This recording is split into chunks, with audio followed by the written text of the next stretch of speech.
तो हेलो बच्चों, good morning all. आज क्लास 10 का इतिहास लेकर आए हैं।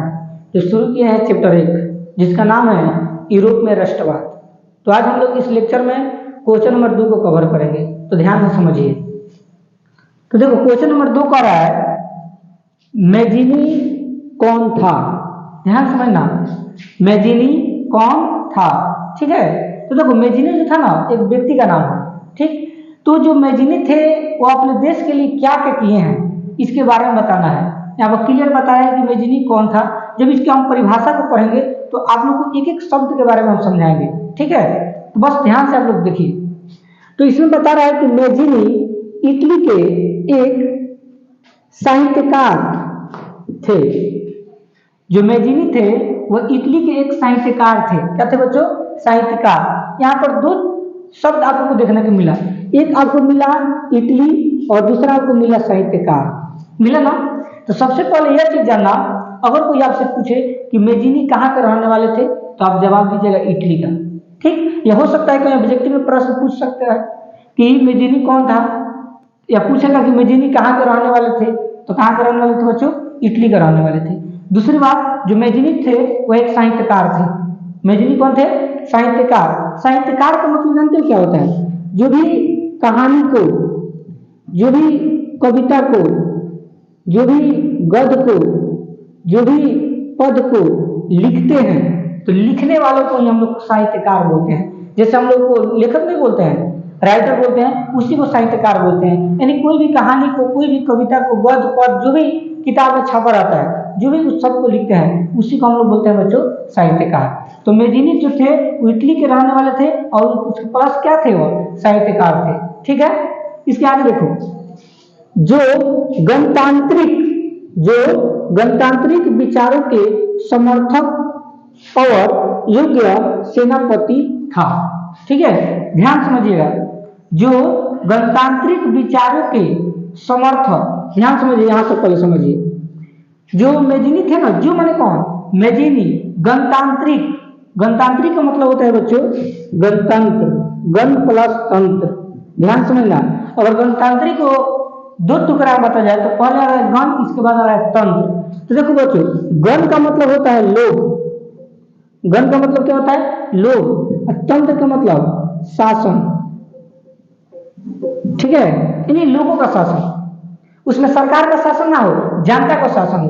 गणतंत्र का मतलब होता है लोगों का शासन। ठीक, गणतंत्र का मतलब समझ गए? गण माने लोग, तंत्र माने शासन। यानी शासन होना चाहिए तो किसका होना चाहिए? लोग का, सरकार का शासन नहीं होना चाहिए।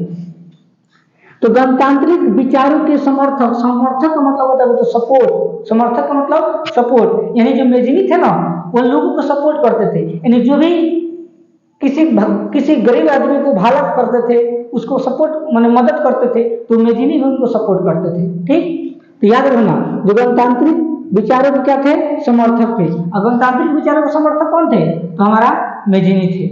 इसके बाद कर रहा है और योग्य, योग्य मतलब होता है लायक। ठीक है, सेनापति था।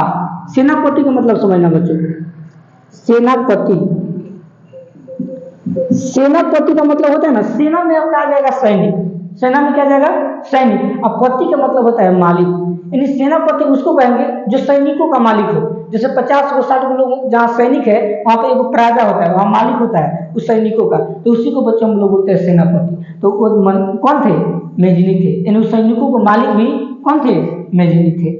ठीक, इसके बाद देखिए, इटली के एकीकरण में मैजिनी का महत्वपूर्ण योगदान था। अब देखिए, इटली एक देश का नाम है और इटली को एकीकरण, एकीकरण का मतलब होता है एक करना। याद रखना, अगर कोई पूछे एकीकरण का अर्थ क्या होता है तो एक करना। जैसे मान लो छोटा छोटा टुकड़ा में बहुत सारे राज्य से मिला हुआ है, अलग अलग राज्य है, तो सब राज्य को एकजुट कर सब राज्य को मिलाकर एक बड़ा देश बना दिया गया, तो इसी को बोलते हैं इटली के एकीकरण। यानी इटली के अंतर्गत जितना भी राज्य आता है उस सबको एकजुट कर दिया गया, यानी जोड़ दिया गया, एक दूसरे में भाईचारा बना दिया गया।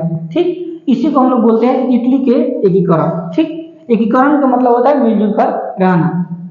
एकीकरण में मैजिनी का महत्वपूर्ण योगदान था।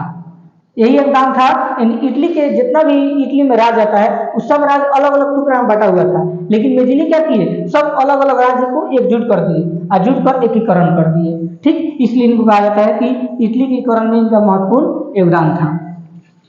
उनमें व्यवहारिक गुण समझते हो, जमीनी स्तर पर, जैसे मान लीजिए कि कोई भी अगर काम करते हैं तो किसी राय नहीं लेते हैं कि हम जो काम कर रहे हैं सही कर रहे हैं गलत कर रहे हैं, तो उसी को बोलते हैं व्यवहारिक गुण।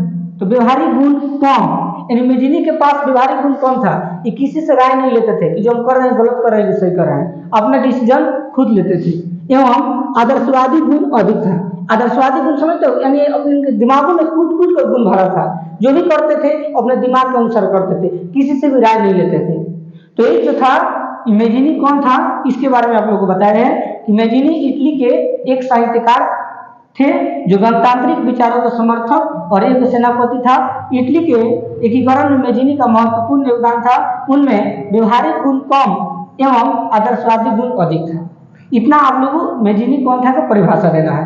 ठीक, चलिए यहीं पर हम अंत करते हैं। अगर वीडियो अच्छा लगा हो तो प्लीज चैनल पर अगर नए होंगे तो सब्सक्राइब कीजिए और शेयर कीजिए। धन्यवाद।